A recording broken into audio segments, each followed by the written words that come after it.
there's no scientific truth or new paradigm can arise in a vacuum vis-a-vis the opinions of the general informed public.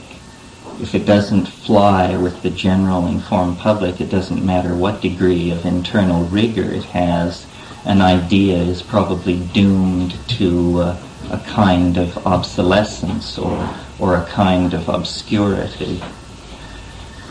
So this idea that I want to put forth, which is the product of many people's thought on the subject, not the least of which is my brother Dennis, and I've developed the idea in conversations with Rupert Sheldrake and Kat and Ralph Metzner and other people over the years, is basically an extension of orthodox evolutionary theory as it applies to the question of human origins. And then, having once established that part of the theory, going forward to try and see what kind of implications this revisioning of evolutionary mechanisms might have on contemporary life and the way in which we relate to ourselves and each other. The orthodox theory of human origins takes the position that the evolution of human beings from higher primates was an evolutionary process no different than the evolutionary processes which had refined the mammalian forms which preceded the primates, nor is it thought to be any different from any other evolutionary process. There is no ontological difference hypothesized. However, I think that using the language of the evolutionary biologists, we can show that there were factors present in the pre-human and early human environment that constellated a unique concatenation of events and genetic filtration devices which created the phenomenon of self-reflecting, language-using, culture-creating animals on this planet. Orthodox evolutionary theory takes the position that as the African continent became subject to an increasing period of dryness, which may have initially begun as early as 2 million to 1.5 million years ago, that the general tropical forest which covered the continent began to retreat in certain areas where water was a constraint, and grasslands arose. The arboreal primates, which were occupying a kind of climaxed evolutionary niche in the tropical forests before this aridity began, suddenly found themselves under pressure because the forests were disappearing.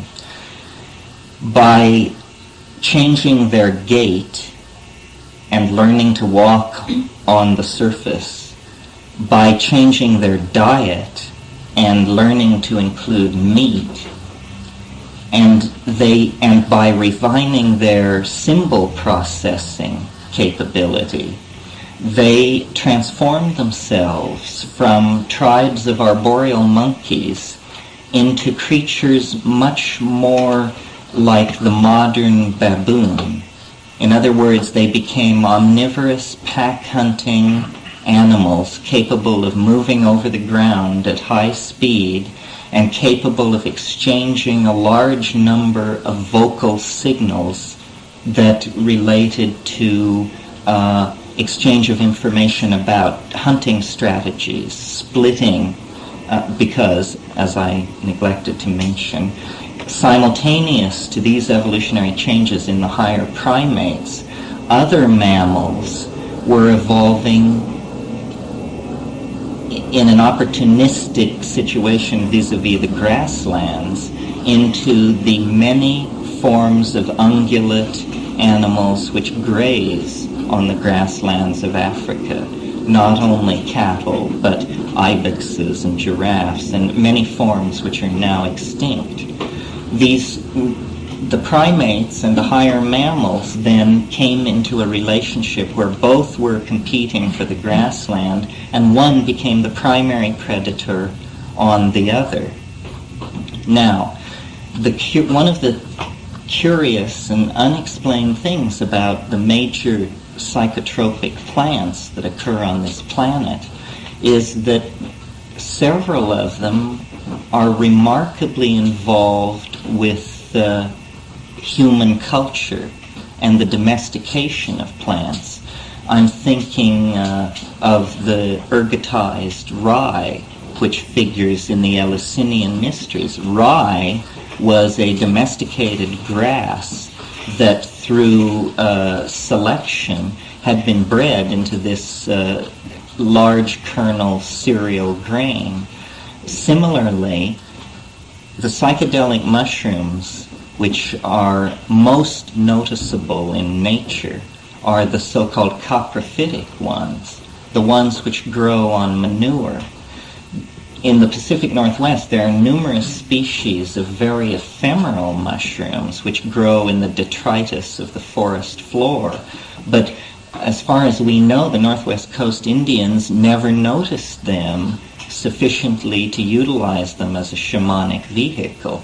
However, the coprophytic mushrooms are extremely noticeable in any environment, because here you have this golden or silvery or golden yellow anomalous object standing from 4 to 7 inches high in the grassland, and because it is coprophytic or manure-loving, they invariably aggregate in the droppings of these ungulate animals. Well, it's very clear that they could hardly choose a situation more opportune for their being encountered by these omnivorous primates who are preying on these herds of animals. So that, and I should mention that it's assumed that there was considerable pressure on the availability of protein in this grassland situation. In other words, everybody was running hungry.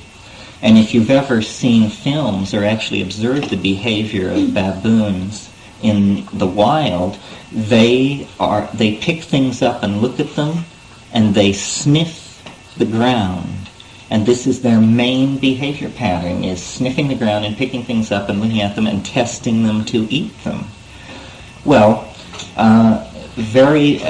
almost, I would say, coincident upon these factors all converging on the African veldt, the mushroom would then become included as part of this omnivoric diet of these primates.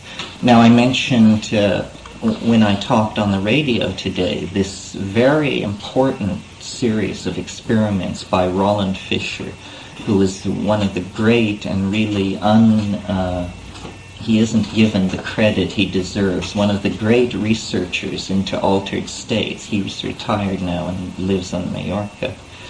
But he did a series of experiments which were a model of behaviorist rigor. He had an apparatus which had 2 parallel bars which could be deformed by rotating a crank which would impart mechanical pressure to one of the bars so that it would be torqued, and slowly parallelism would be lost between these 2 bars. And he gave psilocybin in small amounts to hundreds of people and sat them down in front of this apparatus and told them to watch the situation with the 2 parallel bars and to press the buzzer when they felt that the 2 bars were no longer parallel. And he did it with hundreds and hundreds of controls. All of this work was done at the University of Maryland in the early 70s. And he showed, to the satisfaction of everyone, I think, that the people who were given the subthreshold doses of psilocybin were able to pick up this deformation faster than the controls, the unstoned ordinary subjects. And he said to me, jokingly, This proves, you see, that drugs give you a truer picture of reality than being straight. But it was quite so. What he didn't then make the leap to ask the question, well then what impact would this increased visual acuity have had on an animal which was including this mushroom in its diet?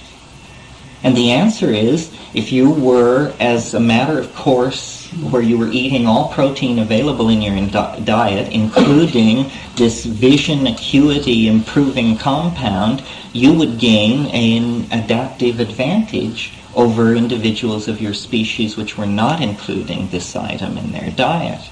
This is just as straight an exposition of the evolutionary mechanism as could ever be given. There's nothing wild-eyed about it.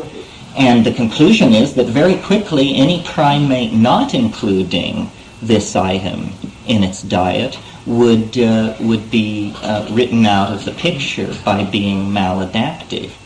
Well, that's what happens when you take psilocybin in the subacute dose, but obviously it would be explored at all dosage levels. Now, it has another curious property, which a number of researchers have noted, a property of the mushrooms, which is that they seem to activate or stimulate the language-forming center of the brain, whether that's a physical location or simply a name for a set of functions. It seems clear that psilocybin, by its ability to inspire glossolalia, inner voices, spontaneous shamanic singing, etc., operates on the symbolic processing parts of the brain. These were, recall, pack-hunting animals, which had already evolved a complex set of signals arising first out of their arboreal existence and then transferred into this pack-hunting mode. So it's reasonable, I think, to suggest that psilocybin can be seen in that situation as a catalyst for language. It is a catalyst for greater visual acuity and hence hunting prowess, and it is a catalyst for greater hunting prowess expressed through a greater facility for the processing of symbols. At a still higher level, this gives way, of course, to the shamanic experience that we associate with psilocybin, which is the visionary state that does not have any obvious evolutionary efficacy, basically because you lie down and close your eyes and don't move around and cease to be an actor on the stage of Darwinian competition. So I think it's reasonable to suggest that the development of language and the dominance of this particular adaptation of the primates can be put down to the fact that there was a catalytic enzyme in the diet which was pumping this to the detriment of all its competitors. For instance, the other great apes, the gorillas and the orangutans, did not adapt the omnivorous strategy, did not adapt the running gait, and they are, of course, in danger of extinction and never achieved high culture at all, except, of course, for cocoa. So this, I think, is the hidden factor. Now, this may not sound revolutionary, but ever since the notion of a human descent from a primate ancestor has been articulated, the search has been for the missing link in the form of a transitional skeleton which would show that there was no question that one had become the other. And while skeletons have come to light reflective of various stages in this process, it's still unsatisfying to the evolutionary anthropologist to try and explain the speed with which this process happened. The fact that in the last 30,000 to 50,000 years, the brain of human beings has evolved more than in the previous 3 million years. And so what I want to suggest to you and to the community of people who are concerned with the mechanics of human evolution, that what we need to be looking for is an exogenous catalyst to this sudden burst of primate development. And I think that it can be found in the presence of these psychoactive compounds in the food chain. Now, at a slightly later stage, this, as cognition and self-reflection and language are all beginning to template onto reality, it seems very clear to me that the cattle would be seen as the source of the mushroom. The mushroom would seem to that mentality as obviously a product of the cow, as milk, meat, or fuel, meaning the dried manure, burned as fuel, so that the mushroom was a gift of the cow, you see. And then the experience of the mushroom is the experience of this feminine informational matrix that knits everything together and infuses it with numinosity, but it is specifically feminine. So another implication of all this is that the goddess cattle religions of prehistoric Africa and the ancient Middle East are actually Trinitarian religions, of which the esoteric third member of the Trinity is a psychedelic compound, probably the psychedelic compounds contained in the mushroom. In the 19th century, in the first wave of comparative mythology, which was headed up by Fraser and that school, much energy was expended on the notion of the great vegetation goddess, and how this was seen to be evident in all the cults of the old world, the cults of Tammuz and Attis and Sibyl. These were all seen to be particularized historical expressions of the great vegetation goddess. I want to suggest that that this vegetation goddess was not they make it out as a kind of generalized awareness of the fecundity of nature expressed in the bounty of vegetable nature, which I'm sure metaphorically it was that, but I think it's reasonable to suggest that it was focused quite tightly on this image of the mushroom. Now, the only previous foray into trying to inculcate mushrooms into early human origins is, as I'm sure you're aware, Gordon Wasson's effort to show that the pre-Vedic sacrament soma was Amanita muscaria. Amanita muscaria is an intoxicating mushroom. It does not contain psilocybin. The spiritual worth of it seems closely bound to the cultural context. It seems very hard for people who have not been brought up in the tradition of Arctic shamanism to actually get a good connection with it. Nevertheless, Wasson wanted to suggest that it was Indo-Aryan people coming out of the Caspian Sea area and into Mesopotamia, carrying with them a mushroom cult that they then deified as Soma and then forgot in the Vedic centuries where they were establishing themselves in India. I think that a different view might well be that these Vedic people, when they swept down from the Caspian Sea area, encountered a mushroom religion, and that was a goddess cattle religion. You see, Amanita muscaria is not symbiotic to cattle. It's symbiotic to birch trees. It has an entirely different kind of symbiotic relationship. So that I want to suggest, based mostly on the fact that I think it's clear that psilocybin is the kind of chemical compound which could have worked the kinds of changes we're talking about, to suggest that psilocybin was the factor in the environment but that the story may be that these Aryan peoples had to accept the mushroom that they found the goddess people using and then carried that to India. Now, this tradition occurs as late in the West as the Eleusinian Mysteries, which Wasson made a strong case that the Eleusinian Mysteries were ergotized rye beer, that a non-toxic strain of Claviceps paspali was actually infecting the rye which grew on the Eleusinian plain, and that a beer was brewed out of this, which was the intoxicating sacrament of Eleusis. His case is very convincing.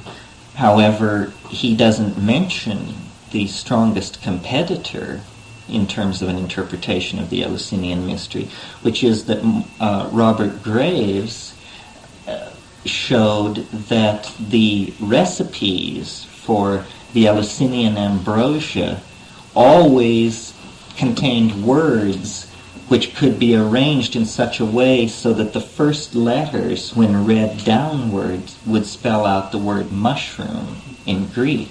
This is called an ogham, O-G-H-A-M, and I'm sure you're all familiar with it. And he showed that the ingredients of the Eleusinian ambrosia, which were always listed as honey, barley, something else, and water, and he said, what kind of an ingredient is that? Everybody knows that water is an ingredient of beer, but he said the word water is always present in order to provide the letter which is necessary to form this cryptogram which explains that it was really mushrooms. It's interesting that Greek culture there was a school of scholarship in the early 19th century which held that high Greek culture was derivative from Mycenae, the Mycenaean kingdom, of which the house of Atreus were the ruling family. Well, this MYC sound is a mushroom sound. It's philologically a clue. The island of Mykonos, if you look in a modern Greek dictionary, for the etymology of the island of Mykonos, you find that it is the island of the little bald-headed man. Well, now I ask you. So Mykonos, Mycenae, these are words which clue us to the fact that very early, and the word mucus is also in there, and lays the basis for mycophobia in later languages. So what's so great about all this? Well, what's so great about it is, first of all, it provides a kind of mechanism for seeing how something as complex and self-reflecting as ourselves could emerge from the background of animal nature without a deus ex machina, without the hand of God intruding into nature. We see rather that it's simply a set of very sophisticated mechanisms of catalysis and filtration which promote certain things, a certain kind of binocular vision, certain kinds of information processing, and certain kinds of experiences, which then language, you see, seeks to template. And these pack-hunting monkeys, once they had the sacrament of mushroom intoxication, had an object for the inner ocean of language to beat against in an effort to describe and encompass and communicate it, that laid the basis for religion. The word religion is related and based in the idea of origins. Religio is the going back to the origins.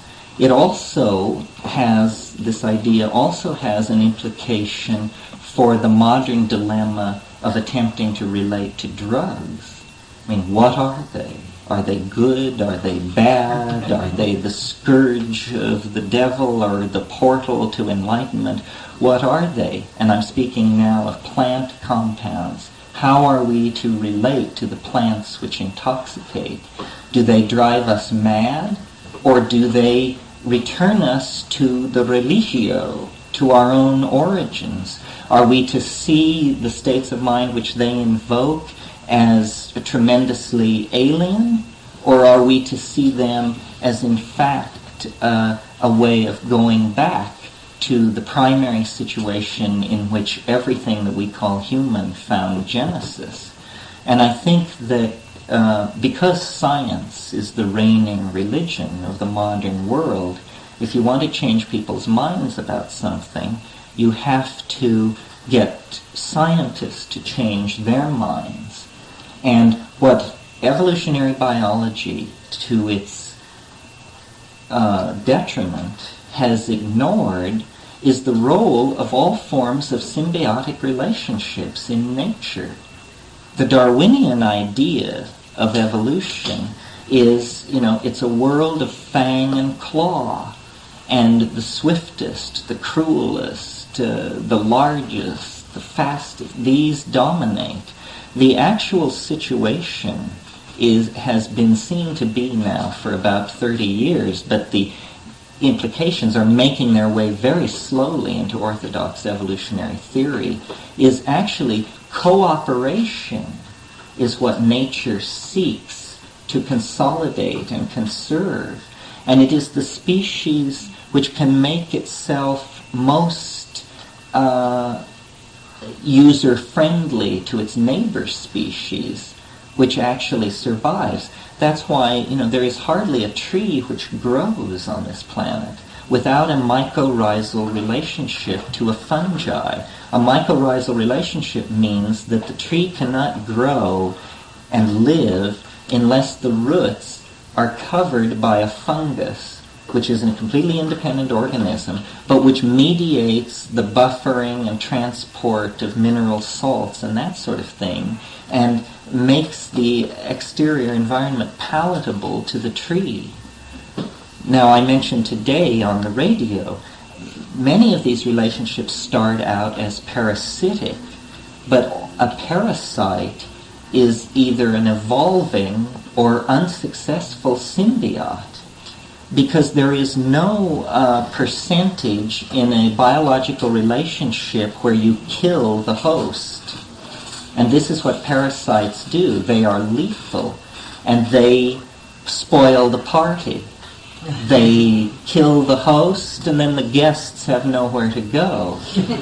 And that's a crisis for host and guest, you see.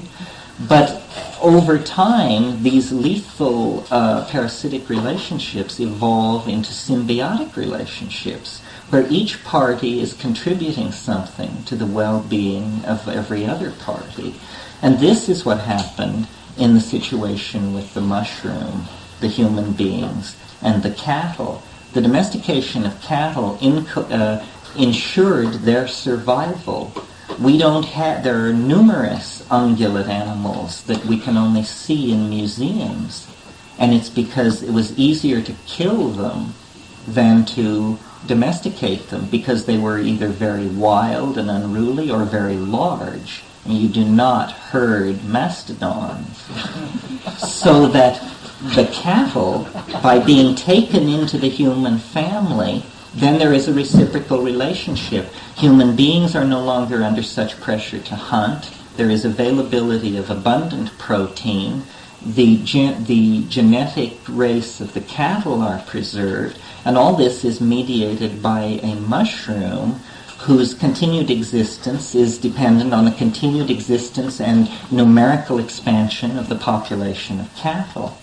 So this is a relationship where everyone wins, and consequently it is preserved through time. We know that in shamanic tradition throughout the world, human beings are using plants to gain knowledge and to cure disease. What has escaped our attention because of our anthropocentric point of view is that the plants which confer these abilities on human beings are therefore made cultivars and taken out of the stream of evolutionary selection, and instead they become objects of culture and are cultivated. and are preserved and even hybridized, and they, in a sense, become a kind of episome on the human genetic heritage. This understanding about how nature works is what is absent in the modern world at the top of the pyramid, and is what is making everything so lethal. Because we see nature, I mean the corporate elites, the dominant political ideologies, see nature as an enemy. And this is why drugs are taboo.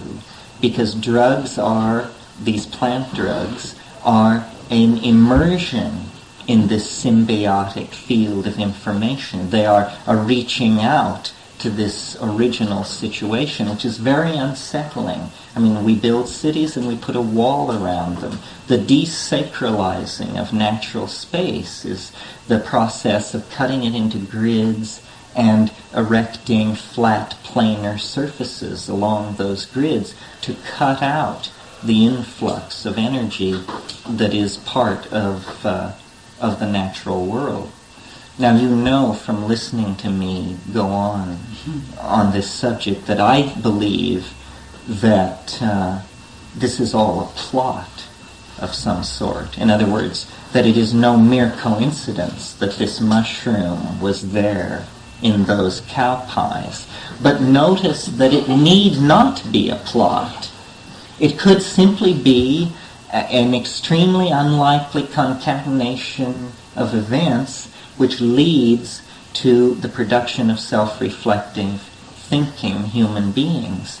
However, the visual acuity, even the stimulation of the language center, these things do not address the informational content of the experience of the mushroom, which seems to be that of an other, an intellecty of some sort, which is either the overmind of the species or a very unusual kind of extraterrestrial organism which drifted in here millions and millions of years ago and has somehow inculcated itself into the environment, or it is like the world soul, that there is actually a controlling governor of the planetary ecology that can address a species coherently in its own language. This is not something which orthodox anthropology has to take account of, and certainly is not in a hurry to do so, because this challenges the most basic assumptions about what is possible. Nevertheless, I think that as we peel away the onion of nature, things are going to get stranger and stranger and stranger to the limits of our ability to conceive it, almost. And that because of essentially Christianity, we have been, our connection to the origins, to the goddess and the planet, and what we as moderns call the unconscious, but that ocean of depersonalized information that you access with these plant hallucinogens. Because of Christianity, we have been cut off from this. Whatever Christianity was, it was a historical episode where the most patriarchal rap extant on the planet was suddenly pumped full of so much energy that everything else was just shoved to the walls. And the submergence, the giving up of the ego that is represented by the worship of the goddess in the orgiastic and intoxicating rites that reached back to prehistory, was suppressed very definitely in favor of structure and order and paternalism and these sorts of things. And strive as we might, this is the legacy upon which we must restructure our worldview. We can't do anything about the historical momentum that Christianity has imparted to our expectations. All we can do about it is raise it to consciousness, examine it, and then try and think our way around it. But it gives rise, because it was the heir to the late Hellenistic tradition of dualism, it gives rise to these tremendous divisions between the natural and the human world, between self and world, between you and me, between life and death. You see, it's a splitting apart, a conceptual syzygy. It's almost a linguistic strategy of conceptual syzygy, which leaves you no room to touch your origins. This lore, this understanding of human-plant interactions is slipping through our fingers at a tremendous rate. The last time I was in the Amazon, I can't even remember, I guess it was 83 or 80 something. Anyway, we were on the track of a orally active DMT drug called ukuhe, and it had only been used by 2 tribes of Indians, and it was way up this river. And we got there at the point where we could find people who said, I think I know what you're talking about, and I saw, as a child, I saw my father prepare this thing, but I have never done it myself, but I will attempt it for you. In other words, we were either too late or almost too late. And this situation is repeated over and over again. And it's not only hallucinogens, believe me. Drugs of medicinal worth in all kinds of areas, antibiotics, antidepressants, drugs which control malaria, drugs which control intestinal parasites and knit bones, and all of these things are in danger of being lost because the cultures are being so spectacularly disrupted by consumer capitalism. No one is taking care to preserve this folkloric medical information and the physical plants which it addresses. We can never return to the state of primal innocence that prevailed on this planet 10,000 years ago. The best we can hope for is to cover our tracks and turn the planet into a garden and build machines which will pull all the plastic and metal and glass out of the soil and restore, conserve, and treasure.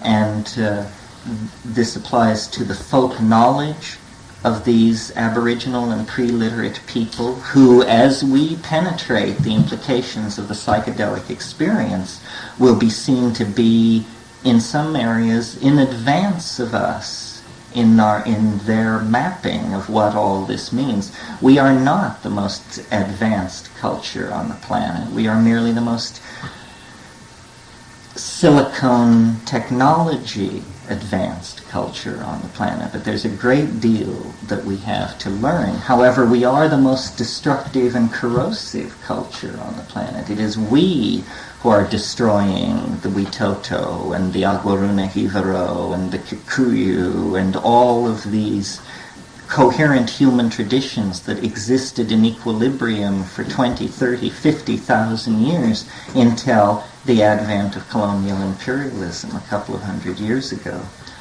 So I always try to argue from these extreme, people say I'm an escapist or that it's fluff, you can say anything.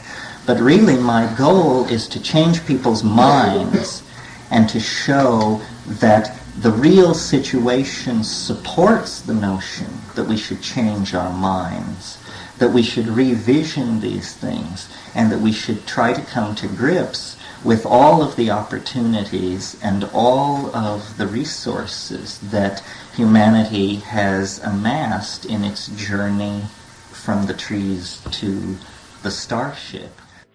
Leary and the whole episode in the 1960s proved it can't succeed if it's waged as a mass movement. It's a hell of a party, but it doesn't in the end. You have to get science. You have to subvert it in some way. I assume the front door is locked. You have to subvert science in some way. And I have studied science from the point of view of a man with a catapult searching the walls of a great keep for its point of weakness.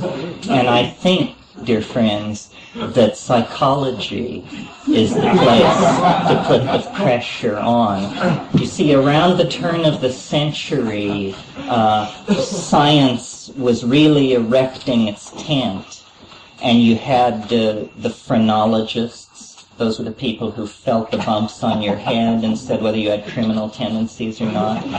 You had palmistry. You had a number of the homeopathy is a good example. You had a number, and psychology. Psychologists, recall, were called alienists in the pre-Freudian period. And all of these theories about human types were in furious competition to get themselves declared as science because they sensed that otherwise you were reduced to quackery. Well, the phrenologists couldn't bring it off. My impression is the homeopathists only convinced themselves. The palmists convinced not a great number of people, but the psychologists actually brought it off. And around the mumbo-jumbo of Freudian analysis, they were able to claim that they had a science that described what was going on with human beings. The truth is, I believe, that psychology, though well-meaning, I mean, I don't cast aspersions on their intentions, but I think its effectiveness is close to zero. It depends entirely on the personality of the therapist. Reichian, Freudian, Jungian, you name it. 30% get better, 30% get worse, and 30% stay the same. What this means is that the theories are no good. It's just the people are either good, bad, or indifferent. 1 in 3, you see. So psychology needs tools. Psychology needs ways into the psyche beyond what it has previously had available. And I think most psychologists, psychiatrists who've thought about this understand that drugs are the way to do it. That the way you study the atom is you smash it, and then you pick up the pieces and weigh them and calculate their trajectories and all this. The way you study the psyche should be by perturbing it.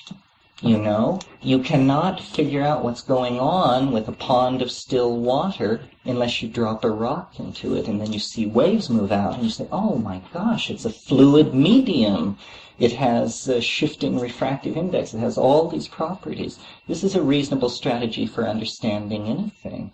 And the fascination with shamanism is, I think, the sign that psychology is willing to own up to the fact that it is desperate for new insights into human dynamics. So I am hopeful that we can arrest the attention of psychologists and get them looking at shamanism, all of shamanism, even the parts which are perhaps less effective than the intoxicating and hallucinogenic plants, but studying how sound drives imagery and how certain kinds of linguistic expectations lead to certain kinds of results. And so this garden in Hawaii, which will appeal, as I say, to chemists and taxonomists and botanists, but these are established sciences with established methods which will simply inculcate us into their triumphal forward march. But there is actually a possibility of revisioning psychology, of changing it. One of the great things, I think, about the recent flap about Adam was that unnoticed in all the shilly-shallying that went back was a new paradigm actually was introduced into the practice of psychotherapy, a paradigm that has been absent for thousands of years. It was the notion that the doctor takes the drug.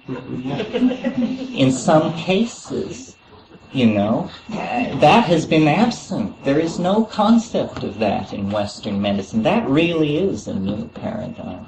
So, what a garden such as I'm describing would do in Hawaii is it would simply lower the energy barriers, make it easier for these professionals to explore these areas which otherwise might be closed to them for institutional or financial reasons. So you haven't heard of the cultural survival? No, I haven't heard of them. Oh, it's an attempt to save a lot of these pre-literate cultures in situation.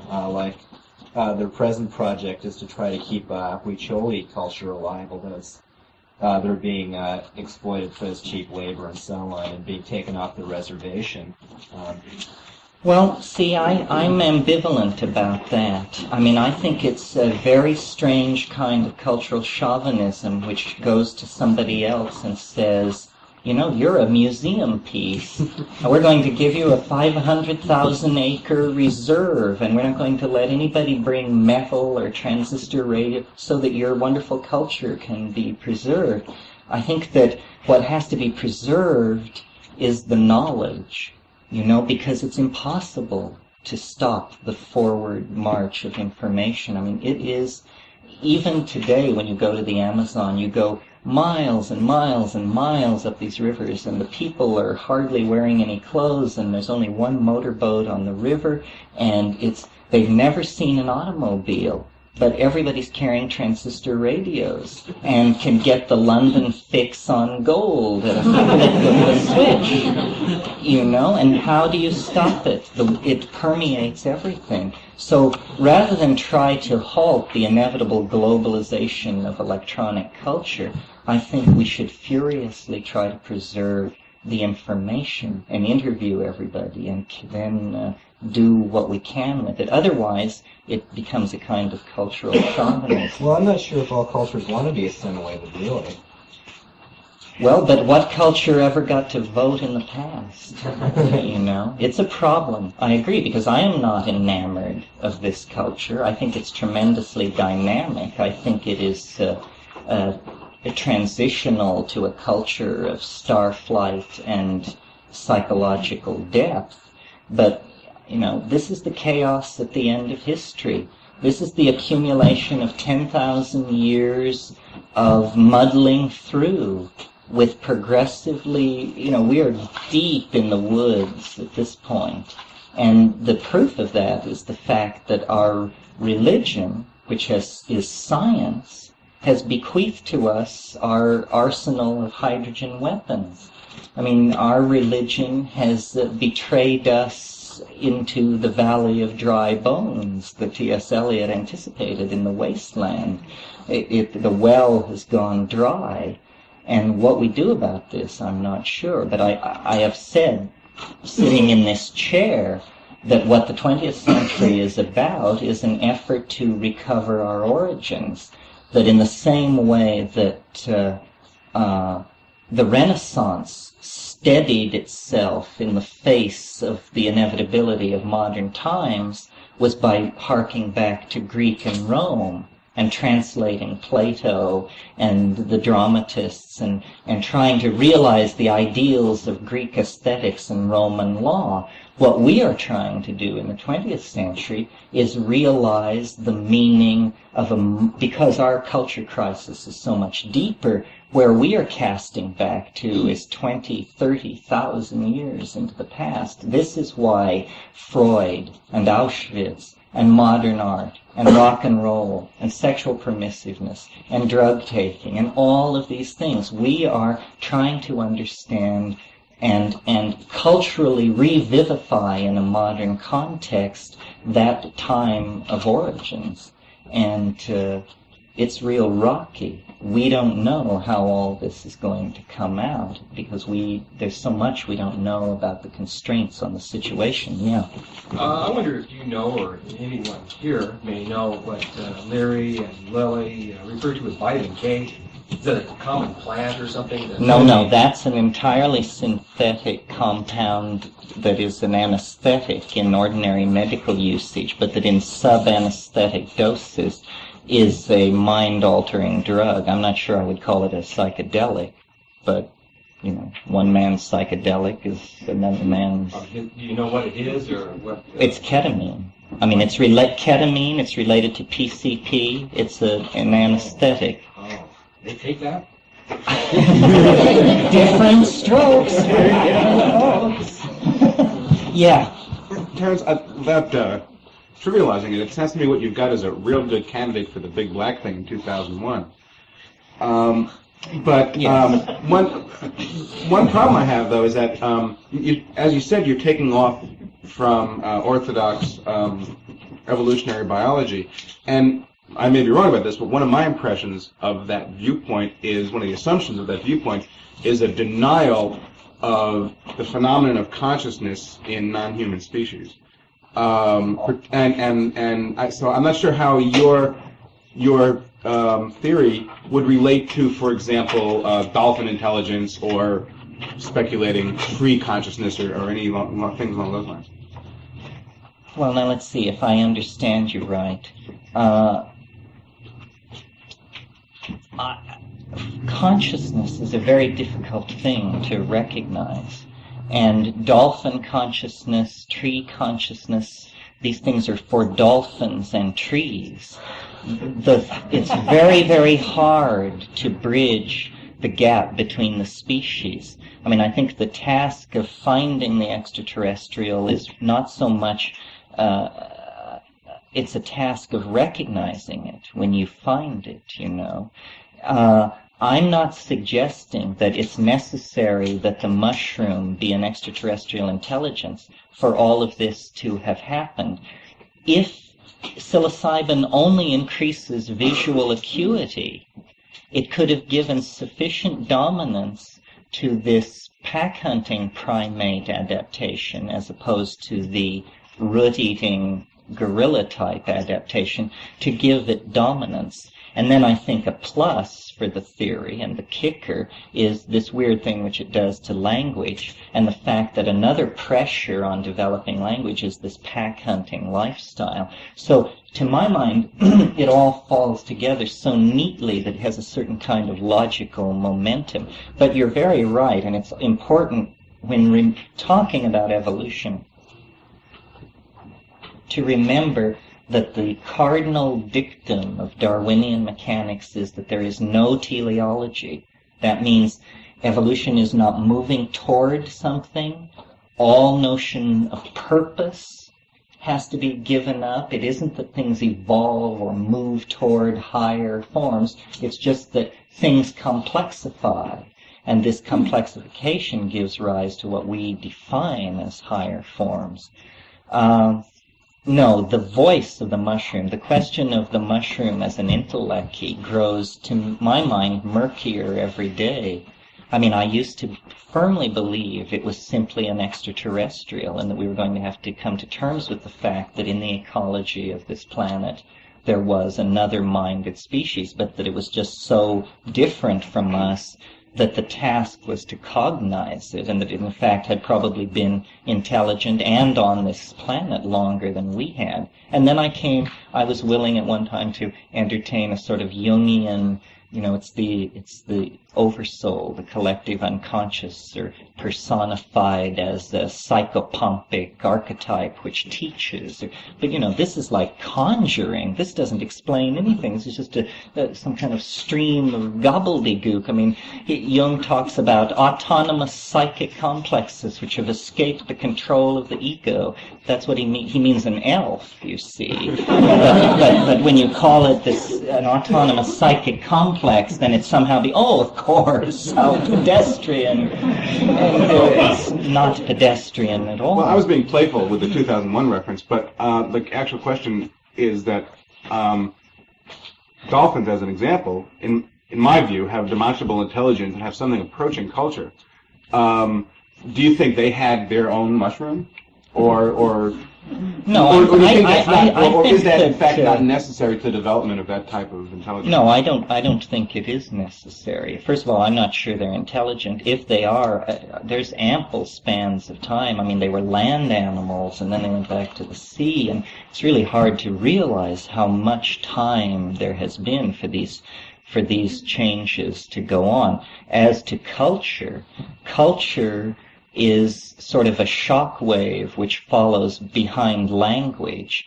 Language or culture is fossilized language. And one of the reasons that I think these psychedelic compounds still are important is because they catalyze the evolution of language. And that very directly issues into a catalysis of culture. I see the whole world we're living in as basically the legacy of LSD. What it did to language in the 1960s is now visible as culture in the 1980s. You see, we don't realize that when you don't have language, you have instead reality. And that when you take a piece of reality and put a word to it, this is like a process of fossilization. The original thing is completely dissolved away, and mimicking it and left in its place is a template of it, a pseudomorph of the original thing. Well, first you have a word for one thing, and then you have a word for another thing, and pretty soon, like a choral creature, you have completely erected a symbolic reality. It stretches from the moment of the Big Bang to the heat death of the universe. You can explain everything, but this explanation has somehow precluded any kind of involvement with it. And we're living inside this. What is real is not the walls, the streets, the buildings, and the electrical wiring. What is real are the linguistic structures which allow such things to come into existence. And I think that these psychedelic compounds, these psychedelic plants, catalyze language. This is why before history, or before modern history, the shaman was always connected with the notion of poetics. It was realized that what real shamanism is in the aesthetic expression of it, not the curing expression of it. What shamanism was language work, stretching the envelope. Isn't that what engineers call it when they design a plane which can go a certain speed and then they go 1 mile faster? This is what the shaman tries to do. He tries to stretch the envelope of the linguistic context. And over thousands and thousands of years of doing this, you arrive where we are.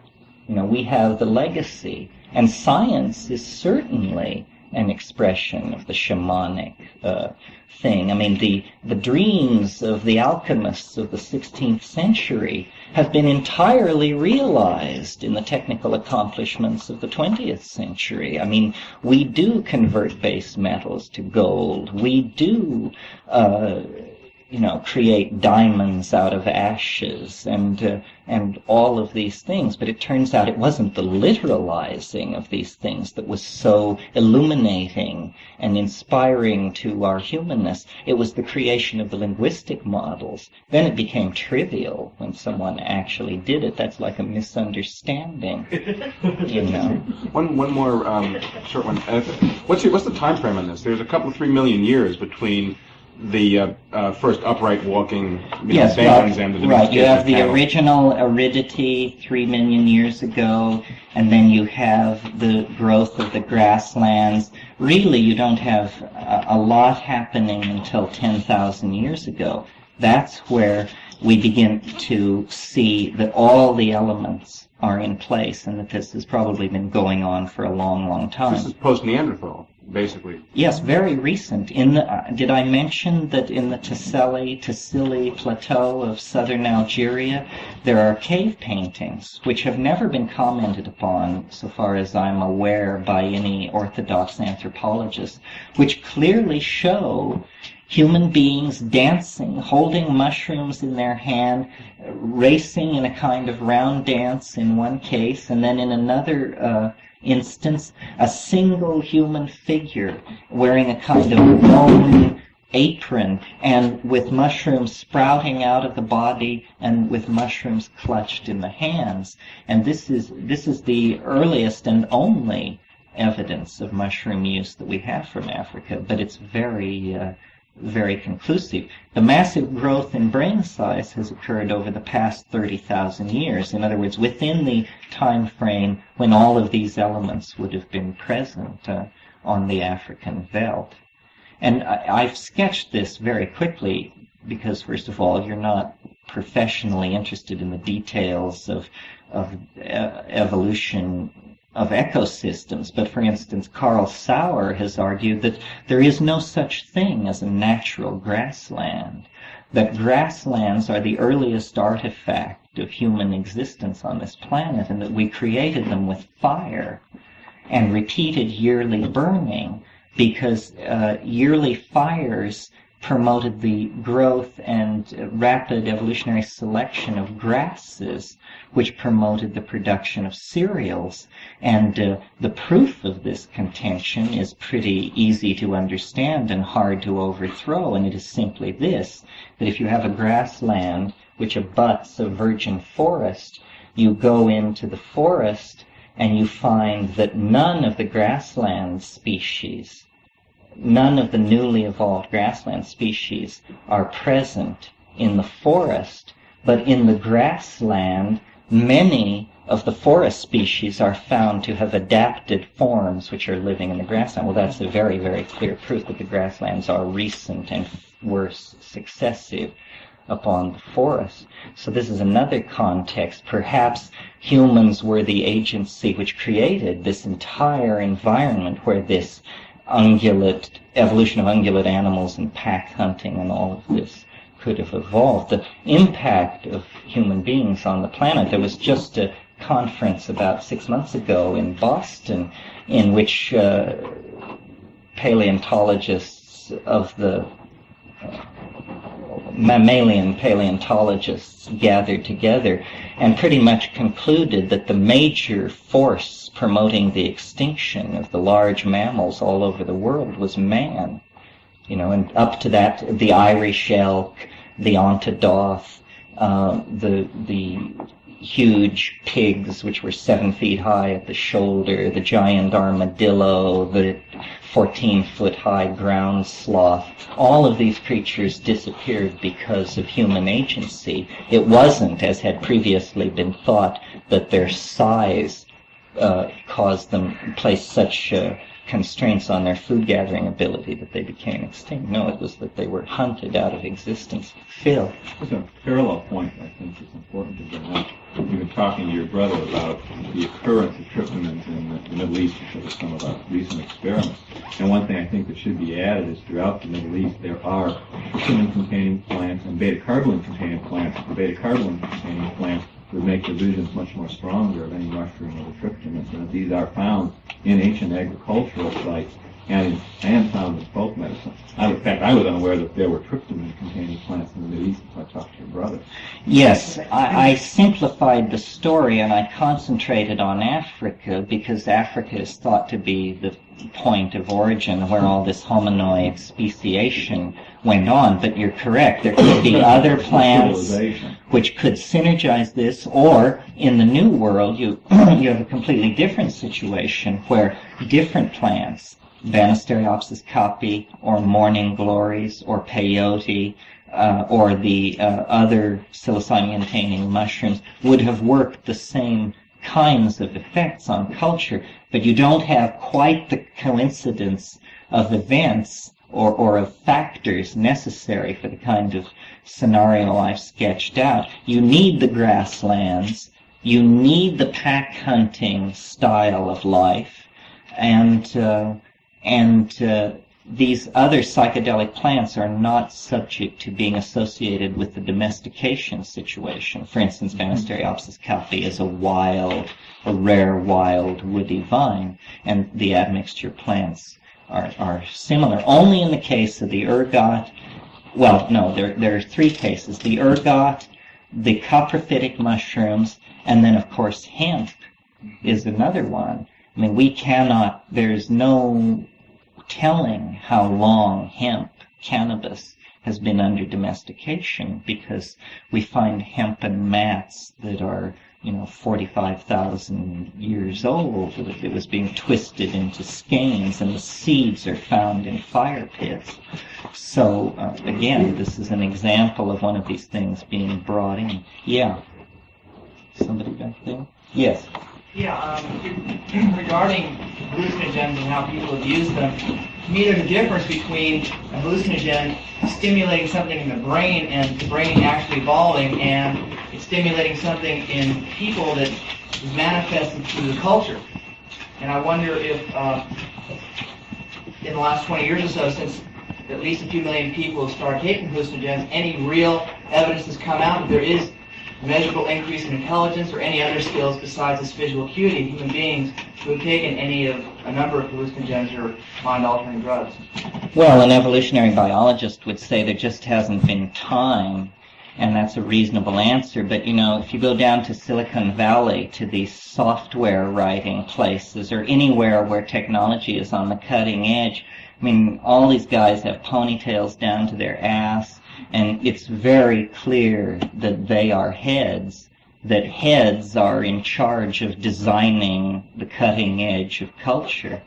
And I don't know whether that means there's been an evolution in intelligence or not, but you've got to take seriously, and it's too bad that it wasn't taken seriously, the notion that what these things do is they are consciousness expanding compounds. Well, we got to have more consciousness. That's what we're short of at every level, especially the managerial and control level. So if these things actually expand consciousness, then we should be going full bore to find out what this is all about, because it is our stupidity which is holding us back. We are amazingly lumpen, and humanity is just unbelievably perversely locked in closed loops of behavior patterns and self-deception and all of this. And in fact, where you have an outbreak of mass psychedelia, such as LSD, there you get people abandoning fixed behavior patterns, and the stockbroker sells his house and this sort of thing. They decondition. And this is a precondition for consciousness. How can you evolve your consciousness if you do not decondition yourself from the mold into which it has been poured and ossified? They liquefy. It's almost like the alchemical metaphor of the solutio. Everything is dissolved, and then everything is recrystallized in a new form. But consciousness expansion must loom large in the history of the species. I see all of history as a psychedelic trip. If by psychedelic trip we mean an experience of consciousness expansion that ascends through successive levels. This is a trip which has lasted 1,500 generations, and we are not the same people who began it. They were all sitting around scratching and picking fleas. We have carried through the legacy because of the ability to epigenetically encode information so that the experience of each generation could be saved and passed on in the form of records of some sort to the next generation. We have amassed a vast amount of consciously expressed material. The problem is we're not making good use of it. In a microcosm, I think it was William James who said, it's fine that we line our rooms with books, But if we don't read those books, we're no better off than our cats and dogs. And this is sort of what the psychedelic experience is an invitation to. It's an invitation to read the Akashic records, the real books, the books that have accumulated in hyperspace out of the blood, sweat, and tears of 1,500 generations of explorers. We are the inheritors of that legacy. They have carried us from monkeyhood to within 15 or 20 years of starflight, machine intelligence, genetic immortality, so forth and so on. It would be a great pity if we were to drop the ball.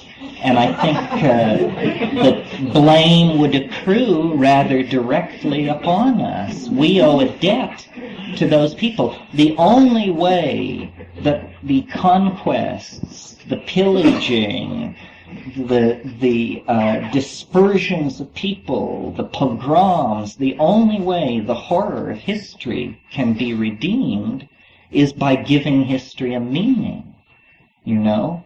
And the meaning has to somehow be commiserate with the toil and the suffering that was required to produce the situation where that meaning could be generated. So every successive generation of human beings has had this incrementally increasing responsibility and an incrementally increasing set of tools for righteously shouldering that responsibility.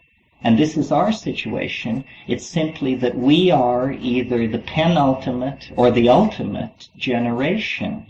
You know, there's an Irish prayer, may you be alive at the end of the world. And meaning, may you be a part of the transformation of transformations, which gives everything meaning. And I really believe it isn't going to go on for centuries, people. We aren't going to put standard stations on planets around Alpha Centauri, and we aren't going to export Tylenol to the stars. It isn't like that. It is accelerating at so rapid a rate that we are going to become unrecognizable to ourselves within the lifetimes of most people living in this room. So how do you come to terms with that? And how do you help everybody else come to terms with that? This is, I think, the dilemma of all of our lives. And, you know, I've chosen to respond to it by centering in on these the hallucinogenic, ecstatic experience. I couldn't have done otherwise. It seems to me obvious, but I suppose to Hitler, National Socialism seemed the obvious solution. So I'm not saying follow me. I'm saying we all have to respond in some way to this legacy, this responsibility, and this challenge. And if there is anything on this earth which expands consciousness, it should be fully and exhaustively explored without cultural bias, without fear or prejudice. And talks like this, people like yourselves, we are, you know, a small, thin voice in the wind, but it has to be said because it seems to be right. Yeah. Then why are you going to do this under the reach of American jurisdiction? You mean why not do it in another country? Well, why not do it under American jurisdiction? Ah. Well, yes, I mean, we're not discussing anything illegal, are we? What are we discussing? I'm advocating that all these ethnomedically significant plants need to be preserved so that professionals will have an opportunity to sort through them. The issue of consciousness expansion is just like the issue of your sexual conduct. It's nobody's business. I mean, surely your mind must be the most private part of your body, and it should be treated as such. So on one level, I'm talking about almost political and societal programs. Let's preserve plants. Let's preserve folklore for professionals. But there are no professionals in the field of self-exploration. That's everybody's job. I mean, you all are PhDs in consciousness exploration, or if you're not, you should be, because what else have you got going, you know? Yes. I was thinking myself about the legality of keeping your garden or distributing its products. Are you going to differentiate between mushrooms that are not legal to have or give or sell? Or Yes, no, I'm not really. We wrote a book years ago on the cultivation of mushrooms, and I consider that work pretty much finished.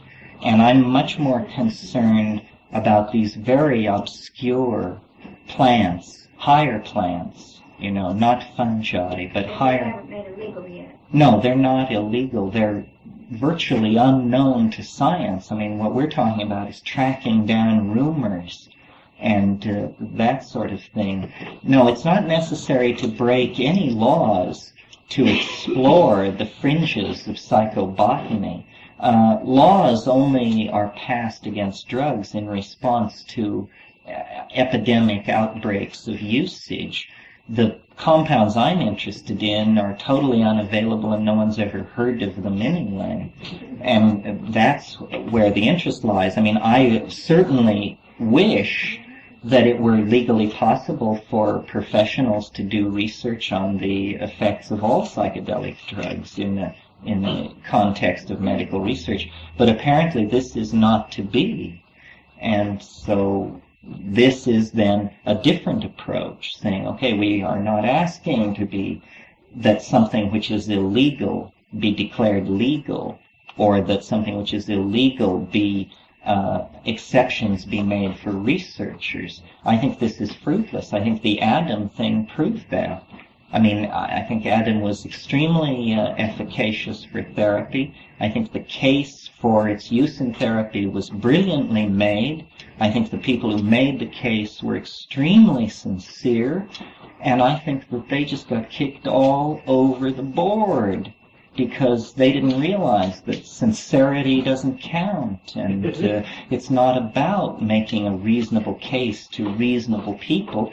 You're going up against a much more draconian kind of thing.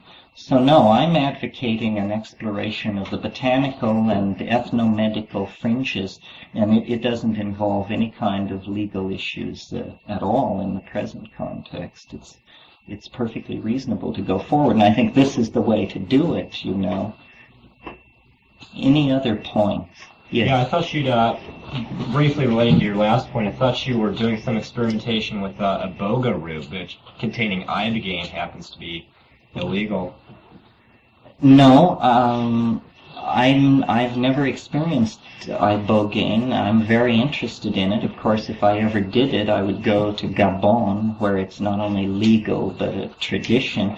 But that wasn't one of the plants I have in mind. It would certainly be interesting. I know it's being used in studies of inhibiting heroin addiction and this kind of thing.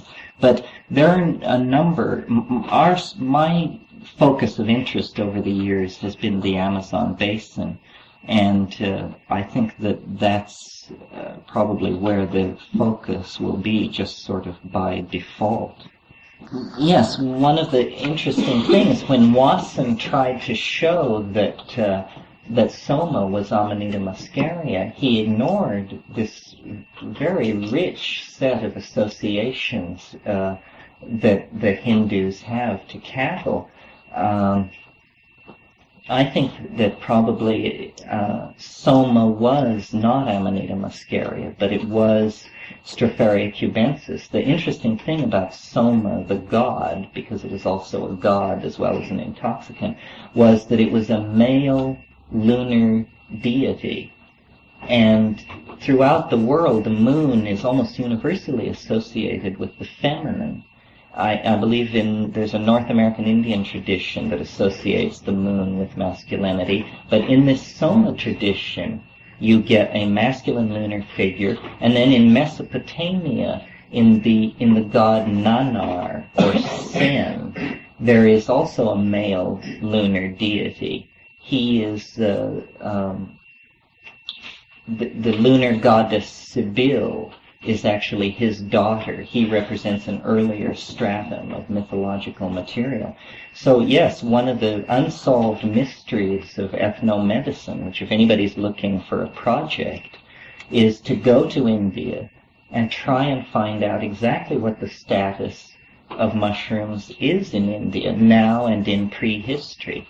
Hinduism was reformed quite radically a few centuries ago by the introduction of the Mahabharata.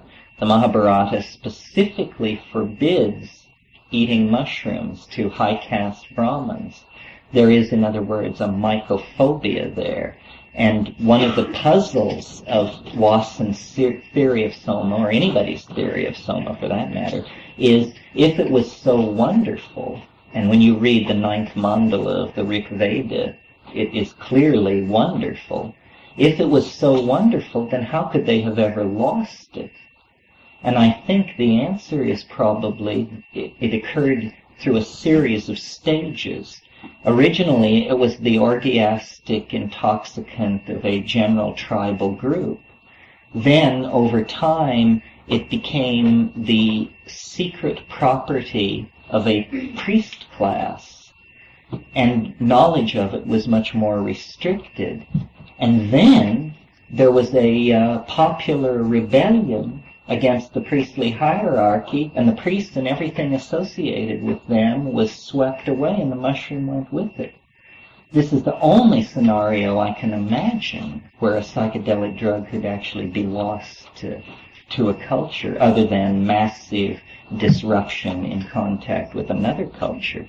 But it's very interesting. There are Aboriginal people in India, people not of the Indo-Aryan stock, or even of the Dravidian stock, but tribal people in Orissa and Bengal called the Santal.